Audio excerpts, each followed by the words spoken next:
Uh-oh. It appears ESPN could be staring at another potential loss. And this loss could have a devastating impact on the network.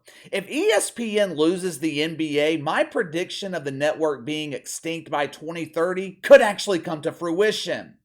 The broadcast rights for the NBA expire after the 2024-25 season. ESPN, TNT, they hold the rights for another 2 years, but the negotiations for the future are beginning now. Up until this point, we haven't seen too much interest from other networks. Matter of fact, November of last year, TNT came out publicly and said, "We don't need the NBA. It's nice if we have the NBA. They give us decent primetime viewership 2 nights every week, but we don't need them. We don't have to have them."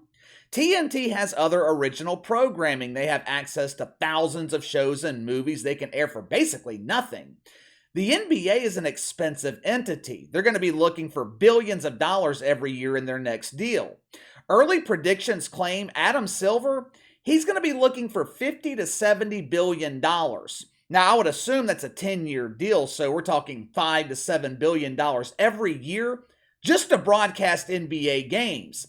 That doesn't include the amount that you have to pay talent, broadcasters, etc. From TNT's perspective, what are you getting in return here? By 2025, you're getting a league without LeBron James and aging Golden State Warriors who will be in decline. You're paying for an NBA that's losing its 2 biggest draws while building no one to replace them. Can't rely on Zion Williamson, he can't stay healthy. If you're TNT and you're in a position where you don't necessarily need the NBA, are you willing to pay $6 billion every year for a league that gives you 1.3 million viewers? Hell, on some nights, the NBA can't even deliver 1 million viewers to TNT.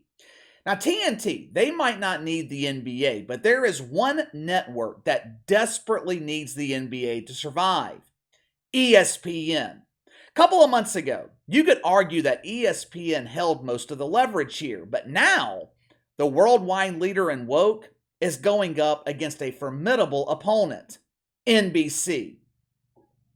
If you grew up in the 90s like I did, seeing interest from NBC to bring the NBA back to the network, it brings up instant feelings of nostalgia. NBC held the rights to the NBA from 1990 to 2002, the best 12 years in the history of the league. In terms of broadcasting, Bob Costas, Marv Albert, they were the voices of the NBA. NBA coverage on NBC was phenomenal. You guys remember the opening theme? I'd play it for you, but they'll nail me with a copyright strike. But if you watch the NBA on NBC in the 90s, you know the exact theme song that I'm talking about. When you heard NBC's theme, you knew you were about to watch a big game in the NBA. The NBA on NBC, I don't know, it just had a different feel to it than what we're given by ESPN. NBA coverage on ESPN sucks. It is a fucking disaster. The pregame show, terrible. There's no consistency to their lineup. It seems like ESPN changes their NBA pregame panel every season. Mike Greenberg is a polished corporate turd. He couldn't be more robotic. Jalen Rose, he's a couple of IQ points away from being declared legally brain dead. Now, I enjoy listening to Mike Breen or Doris Burke call games, but Mike Breen, he's often overshadowed by the relentless whining of Jeff Van Gundy. Other ESPN shows dedicated to NBA coverage, like NBA Today, they're not any better. They often have WNBA players and coaches on the panel providing insight into what's happening in the league. Let me ask you something.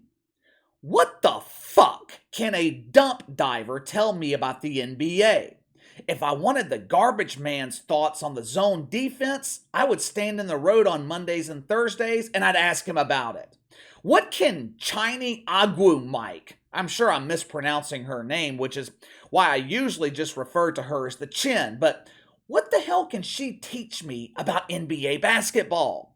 What can Malika Andrews tell me about the NBA? If NBC wins the broadcast rights for the NBA, they plan to broadcast games on linear television as well as Peacock. Now, I'm not sure what this deal would look like just yet. With Bally Sports filing for bankruptcy, maybe they offer League Pass and local games on Peacock and air 2 or 3 games a week on national television. I think the ideal situation for the NBA would be to have TNT and NBC join forces, similar to the deal they have in place now with TNT and ESPN. TNT's coverage of the NBA is excellent.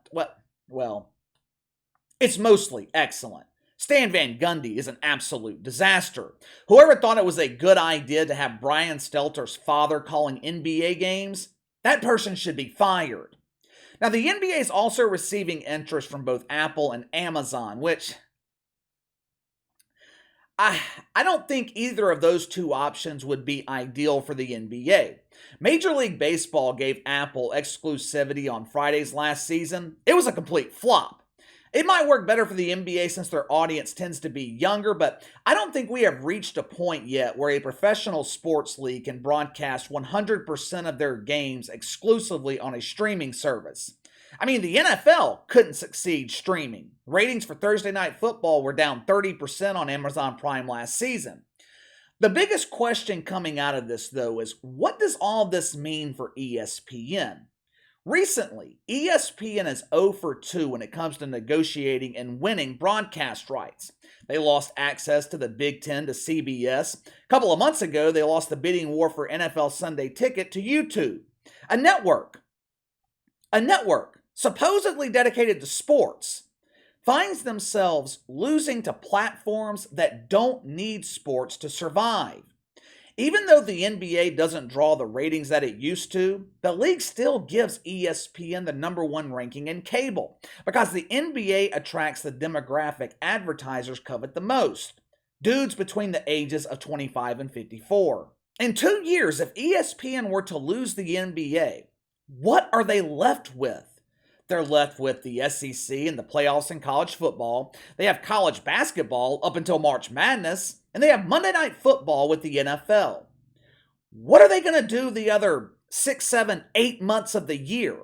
Just think about it. The NBA carries ESPN from October through July. Most of the opinion shows like Woke Take or PTI centered around the NBA.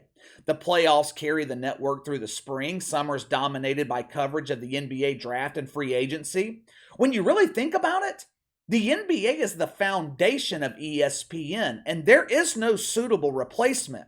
You can't replace them with the WNBA. No one gives a shit about the dump divers.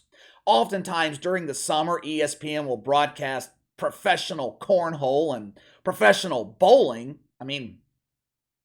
I guess those are considered sports, but even if they suddenly surged in popularity, you can't center an entire network around cornhole. Does anyone really care to hear Stephen A. Smith's opinion on the #1 ranked cornholer? Ooh, just look at his form. Look at the technique as Frank tosses those beans perfectly into that hole.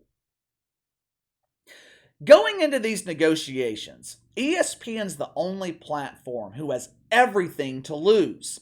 And the problem for ESPN, they might not have the financial resources to hold on to the NBA. They've lost over 25 million subscribers in the last 10 years. ESPN will often brag about having 23 million subscribers on ESPN Plus, but the overwhelming majority of those subscribers are there for Disney, so ESPN doesn't see most of the revenue. Most of those subs are kids being brainwashed by Disney propaganda. They're not watching Stephen A. Smith complain about the vaccination status of Kyrie Irving. I don't understand you, Kyrie. Why will you not submit to Fauci fucking? That lovable lizard is an expert at pleasure poking. Back in 2011, ESPN's cash flow margin was around 42%. 10 years later, it fell to 25%. According to their own reports, by the end of this year, 2023, ESPN's cash flow margins could be in the single digits. In other words, they are at risk of not being profitable. And this is with them only paying the NBA $1.4 billion every year. If you double, triple that number, ESPN's operating at a loss. For the first time in the 40-plus year history of the network, ESPN is going to find themselves at a crossroads. Do we keep the NBA and risk operating at a loss, or hope the NBA experiences a resurgence in popularity so we can charge a premium for advertising? Or do we lose the NBA and have nothing to broadcast?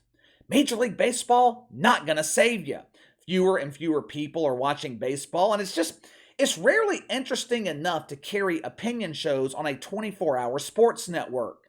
If you can't afford the NBA, you damn sure can't afford the NFL. The NHL's a nice addition, but hockey is never going to be a mainstream sport here in America. Every other platform in these negotiations can have a take it or leave it approach with the NBA. Amazon doesn't win NBA rights? Who cares? Millions of people will still have Amazon Prime. TNT can broadcast reruns of Seinfeld. NBC has plenty of shows drawing 3-4 million viewers every night. Hell, the NBA could actually drag down the ratings on NBC. What is ESPN going to air if they don't have the NBA? What are they going to do? Show old classic games? No one watches those. Also, if I remember correctly, Stephen A. Smith's contract, it either expires later this year or next year. So ESPN could potentially lose the face of their network and the league their foundation is built on in the span of 12 months. How do they survive? You tell me, how do they survive? Give me your thoughts. Is there any way ESPN can survive without the NBA? With their current financial situation, is it even possible for ESPN to hold on to the NBA? Let me know. Sound off in the comments below. Make sure to like and subscribe. Click the notification bell to receive all notifications from the channel. Best way to contact me is by email at btlkc84@gmail.com, KC_BTL84 on Twitter. I'll see you guys later.